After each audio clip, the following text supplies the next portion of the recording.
5월 둘째 주일 어버이 주일입니다. 다 같이 일어나서 찬송가 5장 부르며 주일 예배 시작합니다.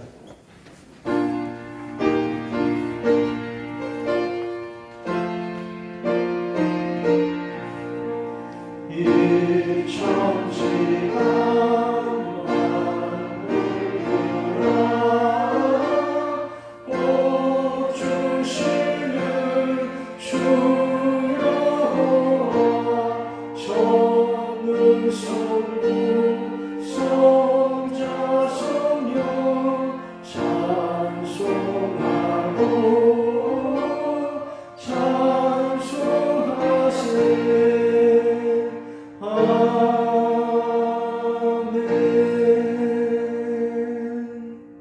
의인은 종려나무같이 번성하며 레바논의 백향목같이 성장하리로다. 이는 여호와의 집에 심겼으며 우리 하나님의 뜰 안에서 번성하리로다. 늙어도 결실하며 진액이 풍족하고 빛이 청청하니 여호와의 정직하심과 나의 바위 되심과 그에게는 불의가 없음이 선포되리로다. 아멘.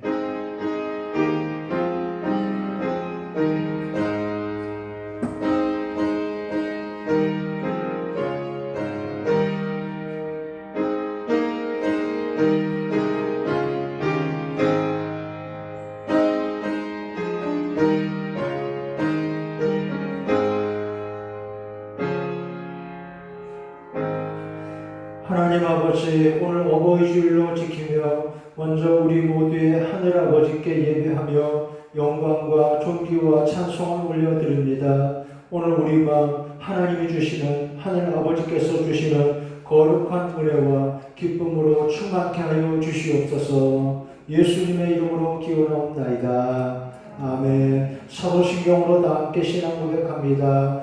나는 전능하신 아버지 하나님 천지의 창조주를 믿습니다. 나는 그 유일하신 아들 우리 주 예수 그리스도를 믿습니다. 그는 성령으로 잉태되어 동정녀 마리아에게서 나시고 본디오 빌라도에게 고난을 받아 십자가에 못 박혀 죽으시고 장사된 지 3일 만에 죽은 자 가운데서 다시 살아나셨으며 하늘에 오르시어 전능하신 아버지 하나님 우편에 앉아 계시다가 거기로부터 살아있는 자와 죽은 자를 심판하러 오십니다. 나는 성령을 믿으며 거룩한 공교회와 성도의 교제와 죄를 용서받는 것과 몸의 부활과 영생을 믿습니다. 아멘. 자리에 앉아서 찬송가 14장 다 함께 부릅니다.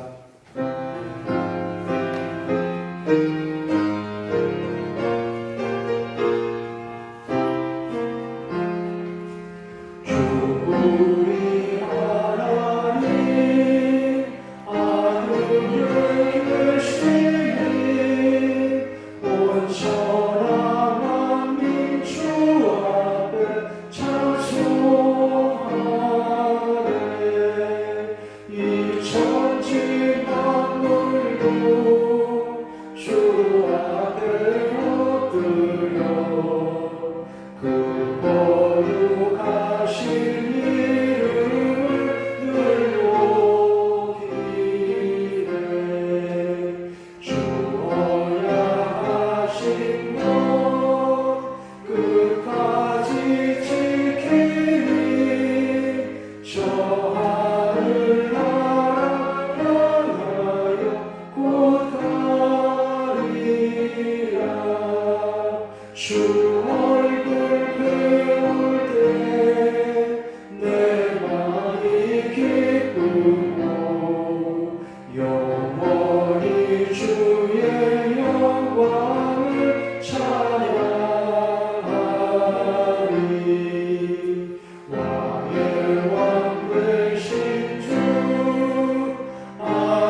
98번 어버이 주일 말씀입니다.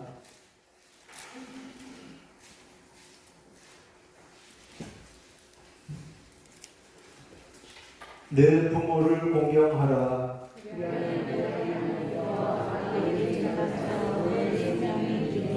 내 아들아, 내 아비의 훈계를 들으며 내 어미의 법을 떠나지 말라.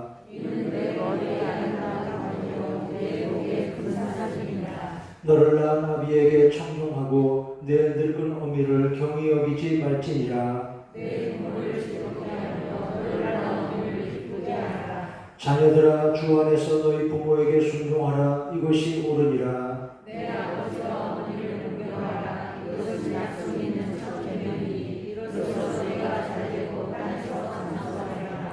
아멘. 579장 찬송합니다. 찬송 후에 신현덕 가수집사님 기도해 주시기 바랍니다.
사랑과 은혜가 충만하신 하나님, 이 시간 건강한 몸과 마음으로 하나님 전에 나와 예배할 수 있도록 은총을 해주셔서 감사드립니다.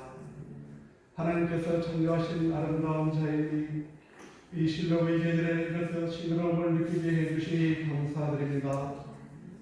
전염병 확산 방지를 위해 위축되고 제한되었던 내일도 점차 회복되게 하시니 더욱 감사드립니다. 우리에게 사랑하는 부모님과 형제들, 자녀들을 주시고 서로 사랑하고 우애 있고 화목한 가정을 인도해 주셔서 감사드립니다. 함께 믿음의 공동체를 이루고 서로 위로하고 권면하며 아름다운 사랑의 교제를 나눌 수 있는 교회를 주셔서 감사드립니다. 사랑의 주님, 지난 몇 개월간의 코로나19 사태를 지나면서 우리가 정신 차리지 않으면, 우리가 제롭지 못하면 모든 생활이 무너지고 우리의 믿음도 무너질 수 있겠다는 염려를 하게 됩니다. 하지만 근심과 걱정과 두려움은 영적 타락과 신체의 기림을 알고 항상 감사하며 기뻐하며 기도하는 성도로 살게 하시옵소서. 무엇보다 우리가 하나님 앞에 겸손하게 하시고 하나님의 창조 질서 안에서 하나님의 섭리에 순종하며 살도록 인도해 주시옵소서. 이기적인 마음과 지나친 욕심을 버리고 오직 그리스도이신 예수님만 의지하고 예수님만 주님으로 섬기는 삶을 살게 도와주시옵소서. 그리하여 하나님의 교회가 하나님의 백성들이 세상의 근심이 아니라 세상을 이끌어가며 세상의 희망이 될 수 있도록 도와주시옵소서. 사랑의 하나님, 오늘은 어버이 주일로 하나님께 예배를 드립니다.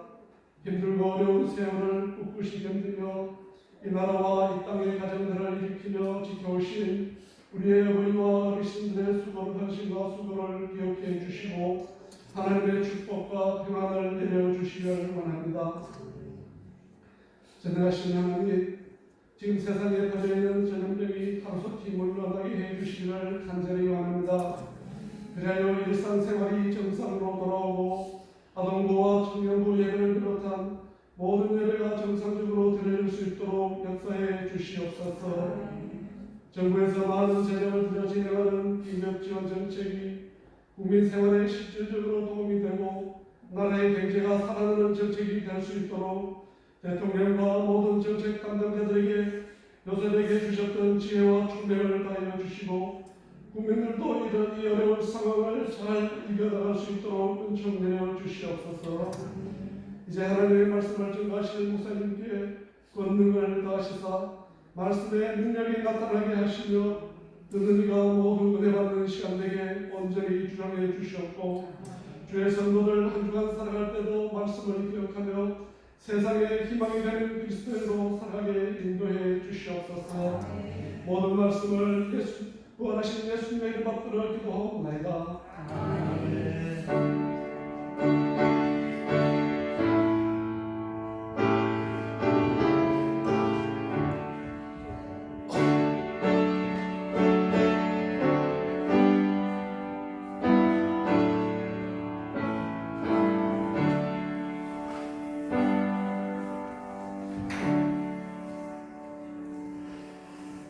감사합니다. 하나님 말씀 누가복음 15장입니다. 누가복음 15장 31절 32절 말씀 같이 읽겠습니다. 신약 122페이지 누가복음 15장 31절 32절 말씀 같이 읽습니다. 시작. 아버지가 이르되 내 문화는 항상 나와 함께 있으니 내 것이 다 내 것이로되 이 내 동생은 죽었다가 살아났으며 내가 잃었다가 얻었기로 우리가 즐거워하고 기뻐하는 것이 마땅하다 하니라. 아멘. 오늘 어버이 주일입니다. 오늘 먼저 교회와 가정의 모든 어르신들께 하나님의 은총 가득하시기를 축원합니다. 이렇게 부모님, 어른들이 계셔서 우리가 잊고 삶을 사는 것입니다. 잊지 마시기 바랍니다. 먼저 창조주 우리 하나님이 계시고 그리고 우리를 낳으시고 길러주신 부모님들이 계시기 때문에 이렇게 우리가 사는 것입니다. 5월 달력에는 기념일이 14개나 들어있습니다. 그 중에 가정에 관한 날이 셋, 어린이날, 어버이날, 그리고 부부의 날. 이렇게 가정에 관한 기념일이 셋이나 됩니다. 5월을 가리켜 풀잎은 풀잎대로 바람은 바람대로 축복의 서정시를 쓰는 날이라 그랬습니다. 축복의 서정시를 쓰는 날이라. 5월 장면이 이러한데 우리 성도들이 어떻게 살아야 하겠습니까? 무엇보다 먼저 하나님 은혜 감사하고 그리고 5월에 가정과 부모님과 자녀들과 이 은혜를 감사하고 복되게 살아가시기 바랍니다. 하나님 말씀을 봅니다. 오늘 말씀은 누가복음 15장 유명한 탕자의 비유 마지막 부분입니다.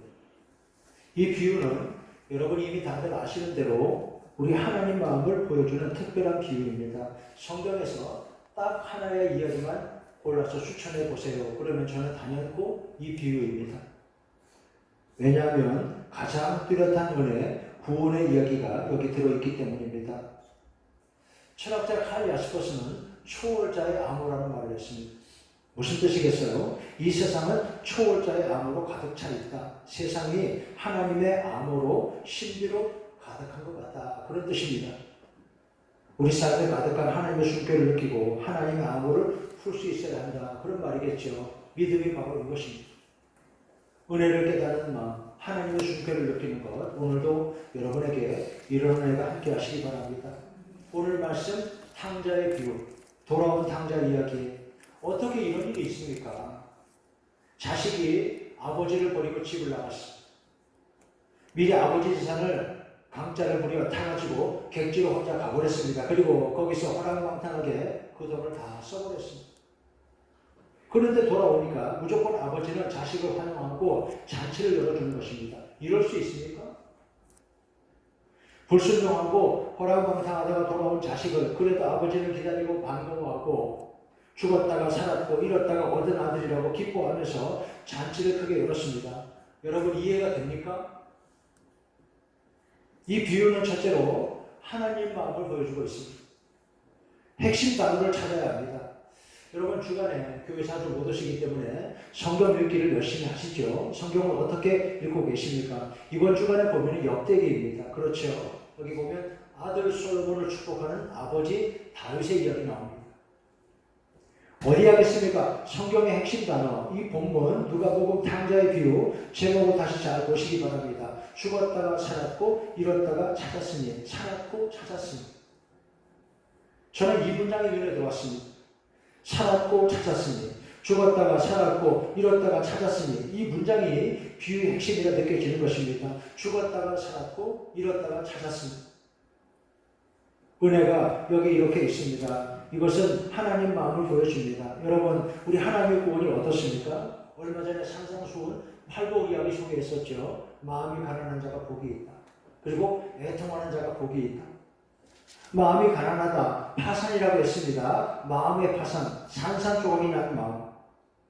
역시 애통하는 자가 복이 있나니 마찬가지입니다. 헬라어 펜테오라는 단어를 썼는데 이것은 가까운 사람이 죽었을 때 비통해하는 심정, 창자가 찢어지는 것처럼. 애통하는 자가 복이 있나니. 그런데 아파합니다. 누가요? 누구를 보고요? 자기를 보고 그런 뜻입니다. 이것은 자신에 대해서 다시 말해서 삶의 밑바닥을 경험한 사람의 아픔입니다. 역경이나 고난이 없이 삶을 대강대강 산 사람이라면 그는 하나님도 대강대강 만나게 될 것입니다. 그러나 삶의 밑바닥을 경험한 사람, 자신에 대해서 극도로 실망하고 절망해 본 사람이 만나는 하나님은 분명히 다르겠죠. 애통하는 자가 복이 있다. 자기에게 소망이 없으니까 시선은 자연히 하나님께 향하게 되는 것입니다. 여기 이 비유에서 탕자가 느끼는 건 무엇이겠습니까? 그냥 다행이다. 아버지가 내 죄를 묻지도 않으시니까 그냥 다행이다, 행운이다 그랬을까요? 그럴 수도 있습니다. 하지만 그러거나 말거나 아버지는 아들을 무조건 받아주는 것입니다. 여러분 이것이 부모 마음이고 더 나아가서 이것이 우리 하나님의 마음이라 하는 것입니다. 몰라도 좋아요. 지금 몰라도 깨닫지 못해도 좋습니다. 그러나 아버지는, 하나님은 우리를 받아주시는 것입니다. 이것이 바로 성경이 보여주는 놀라운 구원입니다. 이렇게 받아주는 아버지 앞에서 탕자는 마음이 어땠을까요? 부끄럽고 죄송했겠죠. 이런 하나님 마음을 우리가 생각하고 살아야 한다는 것입니다. 여기에 구원이 있습니다. 집 나간 아들을 기다리는 아버지, 그를 반가워하고 무조건 받아준 마음, 하늘 같은 부모님 마음. 아버지는 큰아들에게 뭐라고 했습니까? 이렇게 말하죠. 이렇게 하시는 아버지의 처신을 마땅치 않고 불평하는 큰아들에게 하시는 말씀이 우리가 즐거워하고 기뻐함이 마땅하니라. 죽은 줄 알았던 그가 살아있고 잃은 줄 알았던 자식이 돌아왔다고 오직 이것을 기뻐하는 아버지. 이것이 부모님 마음이고 우리를 향한 하나님 마음인 것을 성경은 보여주고 있습니다. 자식을 이렇게 기뻐하는 것이 부모 마음이죠. 우리가 즐거워하고 기뻐함이 마땅하니라.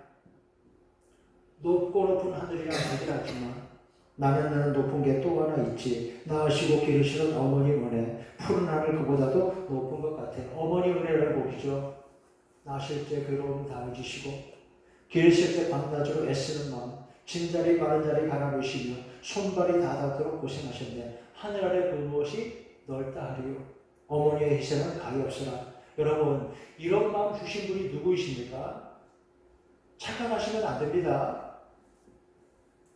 부모인 내가 위대해서 자식을 이렇게 사랑한다. 그게 아니라니까요. 여러분, 이 마음 주신 분이 누구이십니까? 하나님이시죠. 우리가 이것을 먼저 알아야 합니다. 내가 한다고 그러지 말고. 이 마음 주신 하나님을 알고 늘 감사하는 여러분 되시기 바랍니다. 인간의 그 무엇이 거룩하리요. 어머니의 사랑은 그지없으라. 이 마음 주신 분을 생각하고 살아가시기 바랍니다. 성경 읽기 이번 주간의 범위가 역대기라고 했습니다. 다윗의 인구조사가 나옵니다. 그 일로 나라의 재앙이 나타납니다. 왕의 마음이 교만하면 그런 일이 있어요. 백성들이 고통을 받습니다. 재앙은 교만한 마음이 불러오는 것입니다. 그뿐입니까? 다윗도 사람이라 이런저런 일들 잘못하는 게 꽤 많이 있습니다. 그런데 그 후에 그가 그 자식에게 하는 말을 한번 여러분 잘 보시기 바랍니다. 역대상 28장 20절에 보면 너는 강하고 담대하여 이 일을 행하라 그랬습니다. 무슨 말입니까? 성전을 지으라 그랬습니다. 하나님의 집을 지으라. 그 일을 격려하고 아버지를 축복한 것입니다.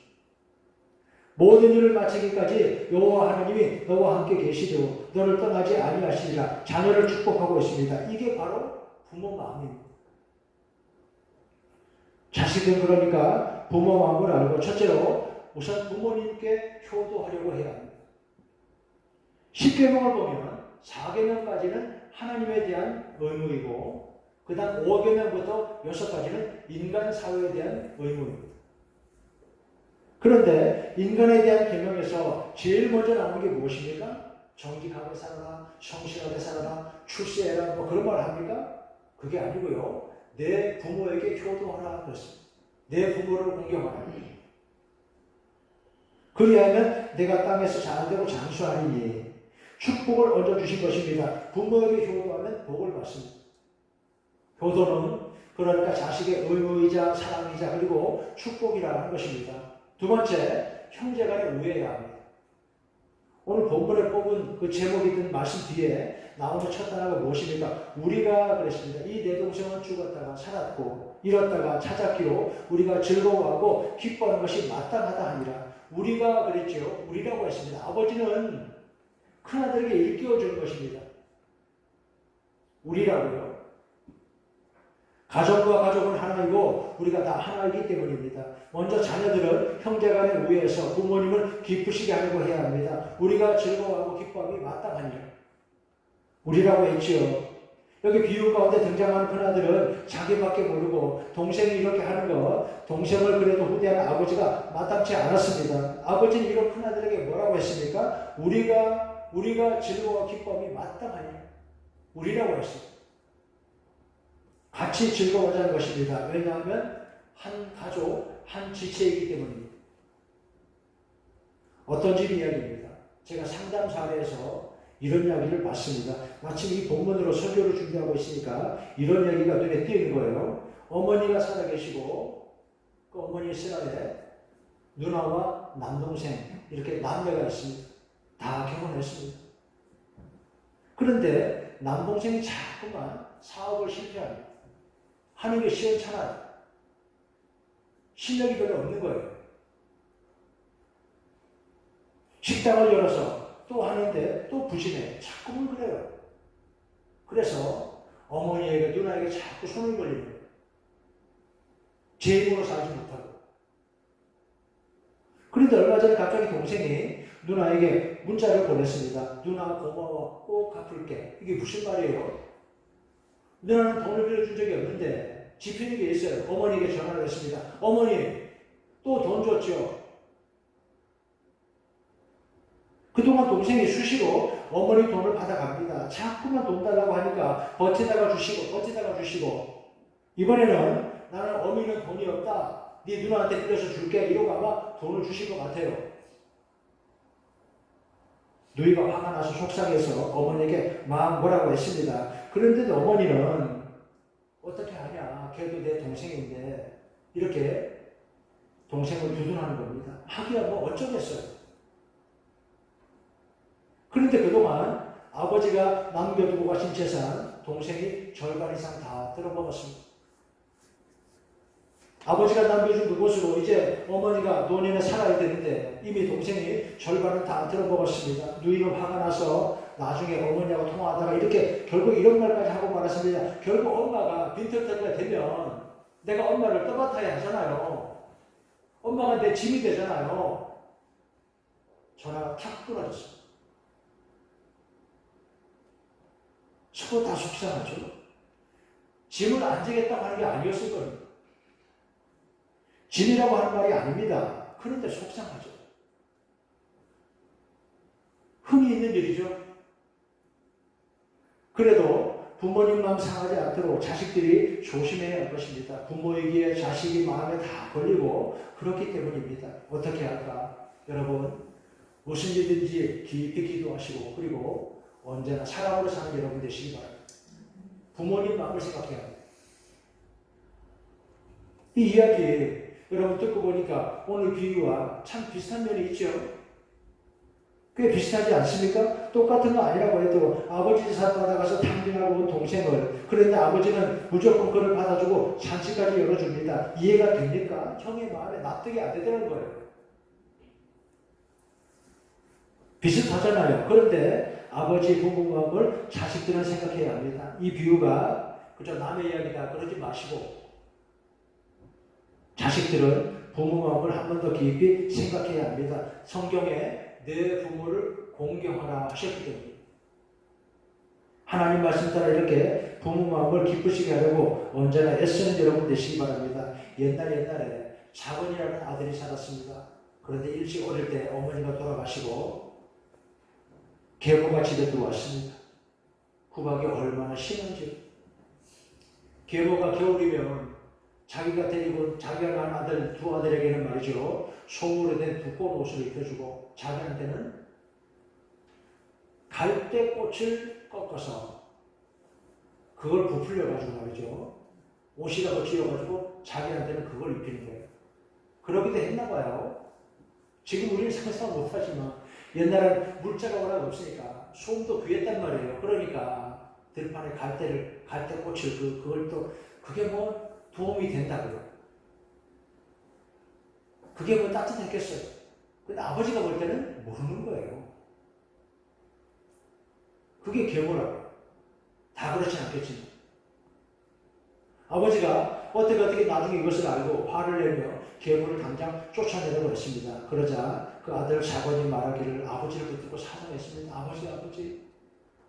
어머니가 계시면 아들 하나가 추위에 떨면 되지만 어머니가 낙족게 나면 세 아들이 추위에 떨게 될 것입니다. 아버지를 말렸습니다. 계보가 깨닫고 그 다음에는 진짜 잘 해주대요. 자기 아들같이. 이렇게 사랑과 화목함을 되찾은 것입니다. 여러분 서로 사랑하되 깊은 마음으로 아껴주고 사랑하시기 바랍니다. 부모에게 효도하라 그랬습니다. 부모님을 공경하라 그랬습니다. 세 번째, 교회 생활도 마찬가지입니다. 서로 우애하는데 교회도 그렇지요. 우리가 다 거듭한 하나님의 자녀들 한 가족 지체이기 때문입니다. 서로 사랑하고 존중하고 우애해야 합니다. 우리가 서로 한 지체입니다. 성경에 나오는 말씀이죠. 한 지체가 그렇습니다. 우리 교회 표음 말씀을 잘 보세요. 아름다운 교회 생활. 하나님 나라를 향한 기쁨의 헌신이라 그랬죠. 우리가 교회를 같이 기뻐하고 그리고 우리가 같이 한 마음으로 기도해야 합니다. 같이 기도해야 아름다운 역사가 일어납니다. 마음이 하나 되어 기도해야 합니다. 그리고 크게 두 번째, 즐거워하고 기뻐하라 그랬죠. 우리 신앙생활의 특징을 보여줍니다. 우리가 함께 즐거워하고 기뻐하자. 여기 비유 가운데 하시는 아버지 말씀이니 우리가 같이 함께 즐거워하고 기뻐하고 이렇게 신앙생활을 해야 한다고 말씀하는 것입니다. 서로 존중하고 귀히 여기고 살아야 복이 있죠. 최근에 이런 사건이 있었습니다. 우리나라에서 법원에서 판결을 내렸어요. 다른 사람의 귀에 대고 크게 고함을 치는 것도 폭행죄에 해당합니다. 여러분 들으셨죠? 그런 뉴스 보셨죠? 그 장소가 어디였어요? 교회였대요. 교회에서. 세상에 누가 자기 보고 좀 뭐라고 했는지 상대방 귀에 대고 갑자기 그게 소리를 쳤다는 거예요. 나에 대해서 이러고 저러고 하지 마세요. 귀에다 대고. 그러다 도망 나가면 어떡하려고요? 화가 났나 봐요. 서로 존중하고 살아야죠. 그렇게 남을 위하는 마음은 서로 다 슬프지 않습니까? 여러분 교회가 어떤 자리입니까? 제목을 보세요. 살아났고 찾았으니 그건 바로 이런 자리입니다. 구원과 기쁨의 자리인 것입니다. 서로 사랑하고 부모와 자녀도 또 교우들 간에 이렇게 언제나 서로 도와주고 아껴주고 사랑으로 아름다운 여러분 되시기 바랍니다. 언제나 앞으로도 이렇게 살아가시기 바랍니다. 교만한 마음이면 상대를 낮춰보고 비난하고 무시하기 쉽습니다. 그런데 그 마음은 결코 복이 되지 않습니다. 그것이 곧 그의 인품이라는 것입니다. 왜 다툼이 있습니까? 자꾸 자기 마음을 높이기 때문이죠. 자화자찬이라는 한문이 있죠. 자화자찬. 우리가 많이 하잖아요. 제가 지난 주간에 어디서 이런 글을 읽었습니다. 자화자찬. 그냥 무심코 썼는데 이게 그런 말이에요. 첫째, 자화. 자화하는 말은 스스로 자자, 그림 박자. 스스로 그린 그림이라 이 말이에요. 무슨 말이냐? 왜 이 말이 나왔냐? 옛날에 죽은 이를 추모하는 제사에서 죽은 이를 추모하는 날, 흔히 하는 말로 제삿날, 뭐가 있어야 그를 추모할 거 아닙니까? 그래서 처음에는 말이죠. 사람들이 그의 시신을 보존했대요. 미라가 이거예요. 그가 죽은 날, 가족이나 후배들을 모여서 그를 추모하고 싶은데 뭐가 있어야 될 거 아니에요. 막막하잖아요. 그러니까 그 사람의 시신을 말리고 약품 처리해가지고 그걸 보관했다가 그날 꺼내가지고 그 앞에서 그분을 추모했다는 거예요. 근데 번거롭죠? 힘들고 번거롭고 돈도 많이 드는 거예요. 그래서 그 다음에 어떻게 했냐? 그림을 그리기 시작했습니다. 그의 모습을. 초상화. 지금이 사진기가 있지만 옛날에 없으니까 다 그림을 그린 거예요. 두 번째, 그게 자화라고 했습니다. 두 번째, 자찬. 무슨 말이겠어요? 자기 자자에다가 칭찬을 찬자. 자기를 칭찬한다는 거예요. 이게 무슨 말이 되느냐? 누군가 그림을 그려줍니다. 그 죽은 이에 대해서 그를 생각하고 어떤 사람이 이렇게 갑돌이라는 사람이 있다. 그러면 갑돌이를 알잖아요. 그가 살아계실 때나 혹은 돌아가신 후에라도 그를 생각하고 화가가 그림을 그리는 거예요. 그의 초상화를. 그런데 자화하는 말은 자기가 스스로 자기 얼굴을 그리는 거예요. 멋있게. 중은 다 가리고. 그럼 자찬은 뭐냐? 찬이라고 하는 말은 누가 인물화 초상화를 그리면 거기에다가 그 사람이 그를 다른 사람이 보고 말이죠. 그를 칭찬하고 그의 업적을 기리는 말을 한두 문장씩 적어주는 거예요. 아, 이분은 참 따뜻한 사람이었다. 이런 식으로 말이죠. 그러니까 자화 자찬하는 말은 그림도 자기가 그리고 칭찬도 자기가 쓰는 거예요. 좀 우습죠? 초상화를 자기가 그리고 거기에 스스로 자기 업적과 스스로 칭찬하는 것까지 다 적었습니다. 이게 자화자찬이거든요. 칭찬은 남이 해줘야 되는데 스스로 자기 그림도 그리고 칭찬과 업적까지 자기가 다 썼습니다. 자화도 금기였는데 자찬까지 교만하고 어리석은 거 아니죠. 그래서는 안 된다는 교훈입니다. 자화자찬. 그런데 사람들이 이러고 많이 살자는 거예요. 여러분, 겸손한 마음에 복이 있습니다. 성경 말씀대로 사랑으로 서로 나보다 남을 낮게 여기고 존중하고 살아야 아름다운 축복의 사람인 것입니다. 주위 사람들에게 항상 아름다운 사랑과 격려의 말을 하고 살아가시기 바랍니다. 68세 나이로 유튜브에서 유명한 장명숙 어르신이 있습니다. 젊은 사람들이 이분을 참 좋아한대요. 그분이 쓰는 글 가운데 이렇게 눈에 띄입니다. 젊은이들에게 미래를 준비할 때 너무 걱정을 하지 마세요. 어떤 일이 내 앞에 펼쳐질지 모르지만 산이라면 넘고 강이라면 건너갑시다. 힘이 나죠. 그래서 젊은이들이 감동하고 이런 어른이 필요했어요. 이구동성으로 말한다고. 그냥 훈계만 많이 하고 잔소리 자꾸 하는 어른보다 이런 분이 아쉽다 이 말입니다. 더 중요한 것, 영원한 진리, 하나님 말씀입니다. 무엇이 중요합니까? 코로나19가 이제 우리나라 좀 잦아드는 것 같다가 다시 또 위험해졌습니다. 학자들은 분석과 경고를 하고 있습니다. 이중의 위기라고 했습니다. 구체적으로 폭로와 은폐로. 무슨 말인지 아시겠죠? 코로나19는 우리 사회 문제를 드러내기도 하고 동시에 덮어버리기도 합니다. 우리 사회 문제를 드러내기도 하고 동시에 수많은 모순과 정부의 무능과 정치인들의 문제를 단순히 덮어버린 채 오직 바이러스 퇴치에만 열중하게 한다. 물론 중요합니다. 그런데 폭로와 은폐, 이중의 성격을 가진 위기라 그랬습니다. 그리고 사람들을 통제하죠. 이러다가 정부의 힘이 너무 강해져서 전체주의로 갈 위험도 다분하다고 경고를 하고 있습니다. 대표적인 사람이 이스라엘의 그 학자 유발 하라리, 조심하라고 했습니다.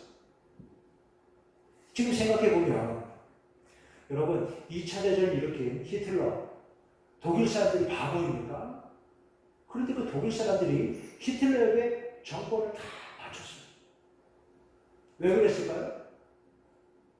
우리는 똑똑해 절대 그런 일 안 할 것 같죠? 조심하라 합니다. 무엇이 중요합니까? 이런 사진을 보셨을 겁니다. 브라질 리우데 자네이루에 예수상 서 있죠. 그 코르도바라는 언덕 위에 그 예수님 이렇게 큰 이렇게 모습이 있잖아요. 거기에 마스크를 씌운 그림과 브라질 말로 마스카라 살바 이렇게 써놨습니다. 마스카라 살바는 말은 마스크가 우리를 구원한다 그런 뜻이에요. 보는 마음이 좀 그랬습니다. 꼭 그래야 되겠어요?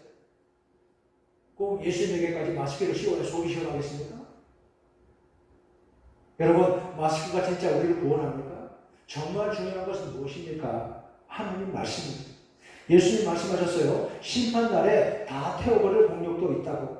헛된 것은 결국 다 지나가고 없어지는 것입니다. 결국 영원함이 남습니다. 무엇입니까? 하나님 말씀 우리가 은혜가 우리에게 영원한 것임을 잊지 마시기 바랍니다.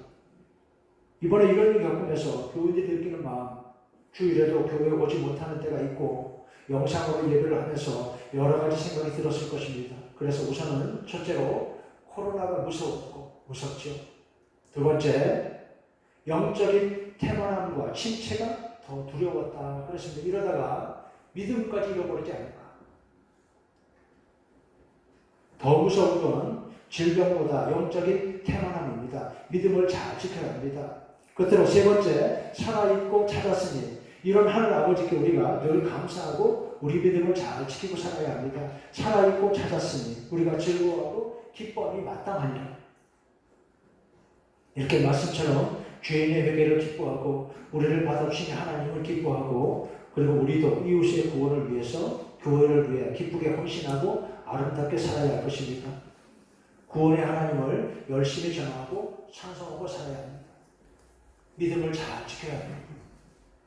이제 이 일이 좀 잦아든 것 같으니까 이단들이 또 다시 또 고개를 내밀고 있습니다. 여러분 신문에서 보면 요즘 또 다른 이단들이 막 광고를 합니다. 구원파, 저기 박옥수, 그리고 저기 과천에 또 어떤 이단은 말이죠. 신문에 크게 광고를 냈습니다.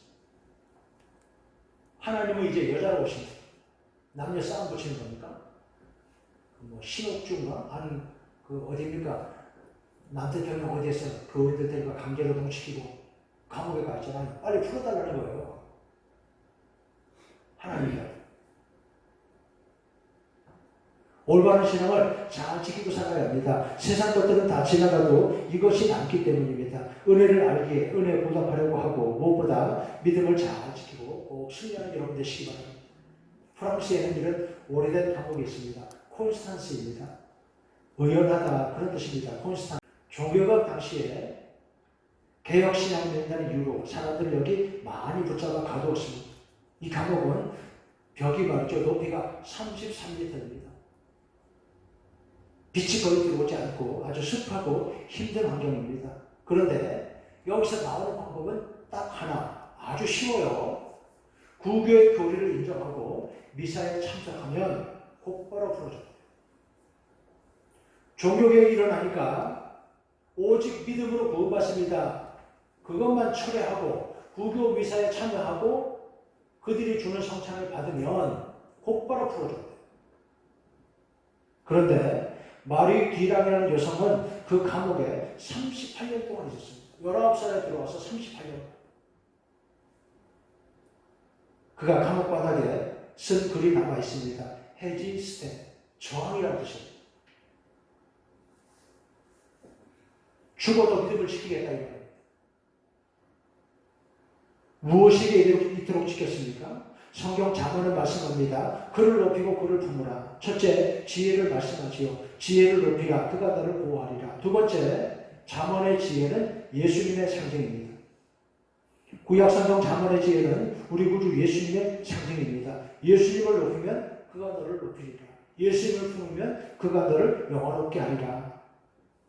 여러분, 세상 모든 일들은 다 지나가고 영원한 것만 남습니다. 하나님 말씀이 영원합니다. 예수님이 영원하시죠. 말씀의 제목을 다시 보고 마칩니다. 살아났고 찾았으니 우리가 즐거워하고 기뻐함이 마땅하니라. 왜 기뻐합니까? 죄인이 돌아온 것을 하나님은 기뻐하신다는 복음입니다. 이러니까 우리는 하나님 은혜에 늘 감사하고 살아야 합니다. 그리고 우리 마음이 하나님 앞에 자꾸만 돌아와야 합니다.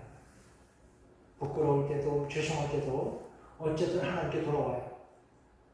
아버지가 기다리시기 때문이죠. 하나님을 용서하시고 받아주십니다. 이래서 교회에는 늘 기쁨이 있습니다. 그리고 부모님 마음을 늘 생각하고 살아가시기 바랍니다.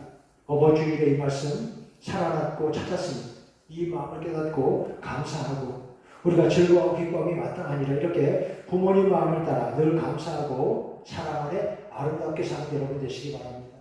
살아났고 찾았으니 죄인들을 향하신 우리 하나님 마음, 우리 하나님께 감사하고 가정의 부모님과 형제들 그리고 거룩한 교회와 우리 교우들 이렇게 은혜를 즐거워하고 기뻐하고 사는 여러분 되시기를 주의 이름으로 축원합니다. 하나님 아버지, 살아났고 찾았으니 이렇게 무조건 자식을 기다리고 기뻐하고 받아주는 부모님 마음, 이 마음을 우리에게 주신 하나님을 먼저 생각하고 늘 찬송하며 살게 하여 주시옵소서. 우리를 향하신 하나님 마음, 은혜를 기뻐하고 늘 감사함으로 사는 우리들 되게 하여 주시옵소서. 예수님의 이름으로 기도옵나이다. 아멘. 이제 찬송가 95장 다 함께 부릅니다.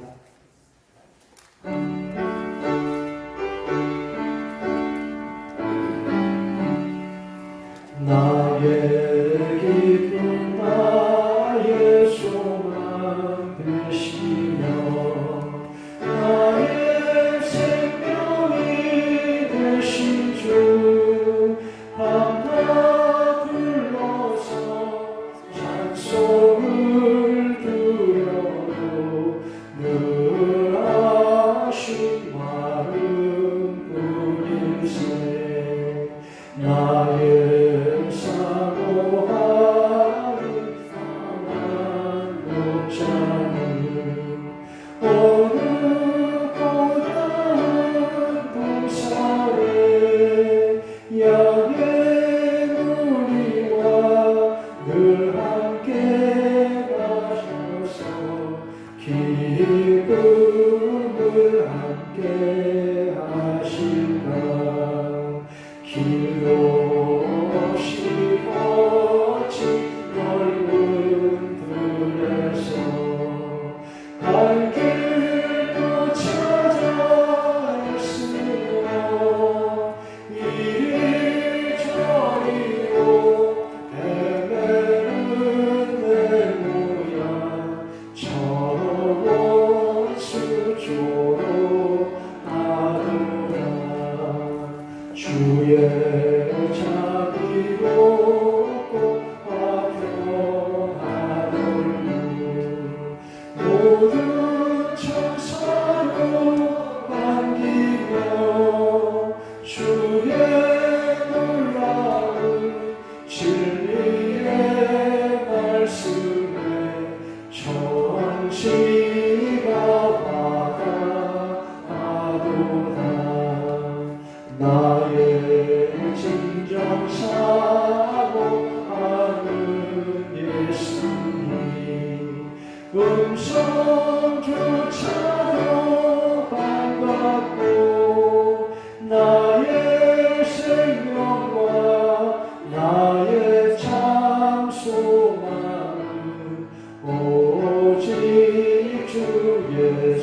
뿐일세. 아멘. 다 같이 일어나 모은 찬송 부르겠습니다.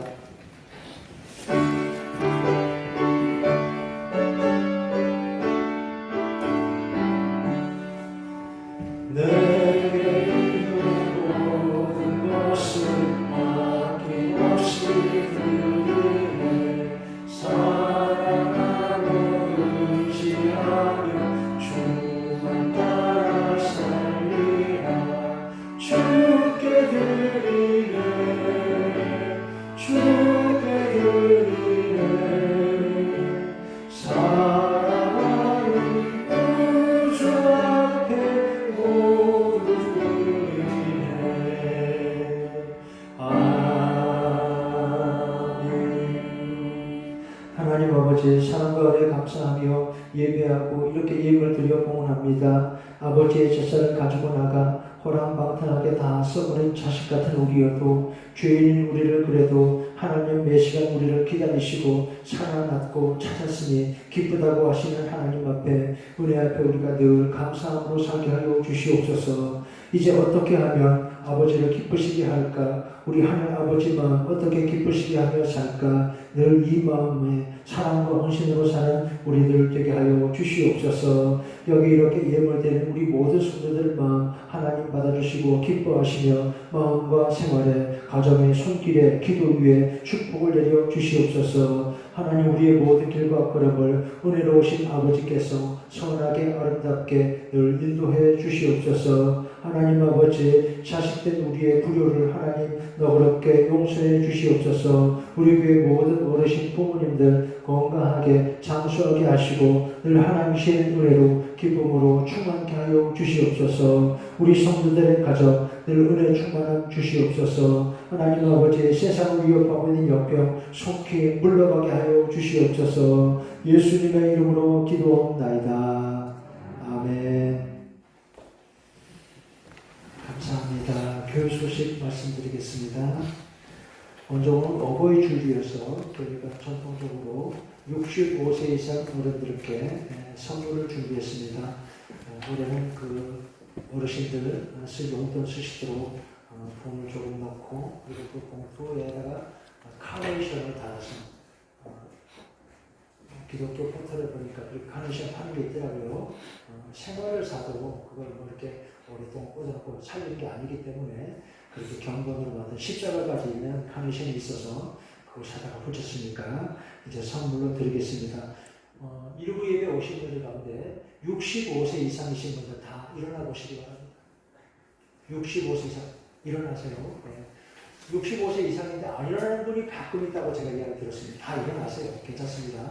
교회가 선물 잘 준비했으니까 장로님과 집사님 나눠주시기 바랍니다. 여러분은 띄워주세요. 어머니 마음 나실주 교회 여러분 다 앉으시고 함께 이 노래 부르면서 선물 드리도록 하겠습니다.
이것으로 충분하지 않지만 그래도 이 마음 받아주시고 늘 건강하시고 행복하게 그리고 장수하시기 바랍니다. 여러분 박수 한번 보내시기 바랍니다.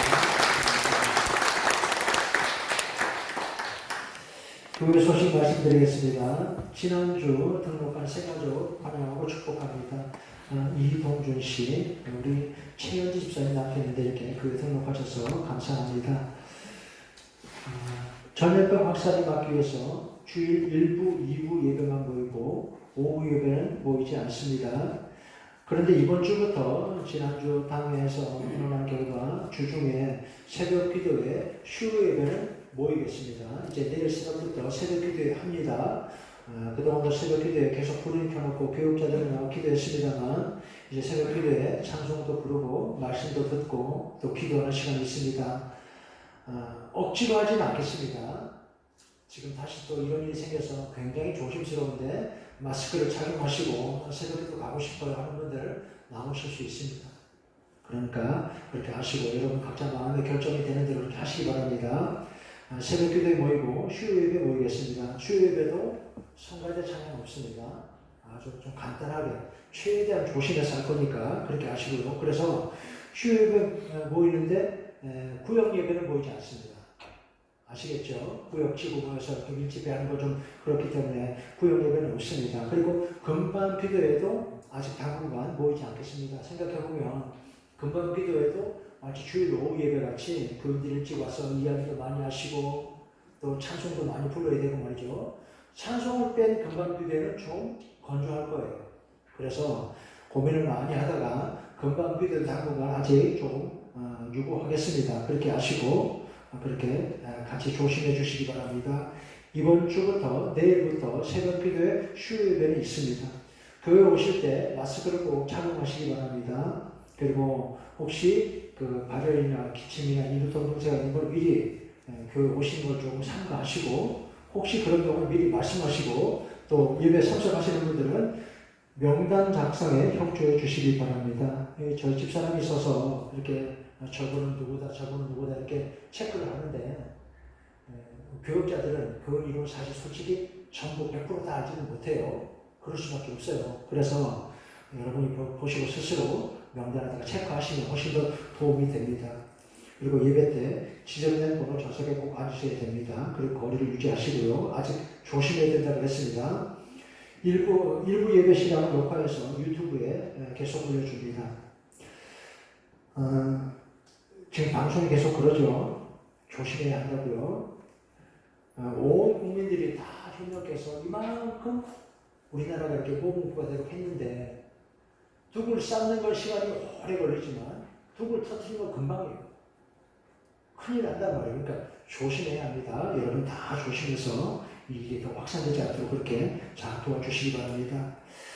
매일 성경 읽기표 보시고 기도하고 은혜 받으시기 바랍니다. 지난 주간 교회 마당에 풀이 자란 걸 제가 언제더라? 그날이 어린이날인가? 교회 왔더니 장로님이 아침 일찍부터 하루 종일 정직대가 지나도록 마당에 풀을 다 뽑았습니다. 늘 감사합니다. 옆 사람과 인사하겠습니다. 눈으로 인사합니다. 사랑합니다. 축복합니다. 감사합니다. 이제 다 같이 일어나서 폐회 찬송 부르고 축도하고 예배 마치겠습니다.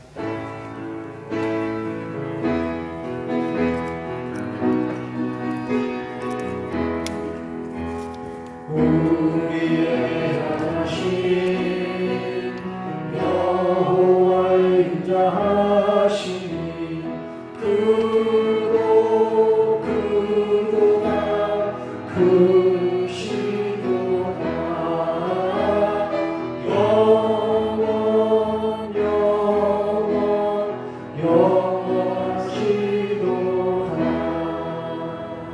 살아있고 찾았으니 이렇게 우리를 향하신 하나님의 사랑 놀라운 은혜 앞에 기쁨으로 감사함으로 예배한 우리 성도들 머리 위에 주 예수 그리스도의 은혜와 아버지 하나님의 사랑과 거룩한 성령의 인도하심이 늘 함께 하시기를 간절히 축원하옵나이다. 아멘.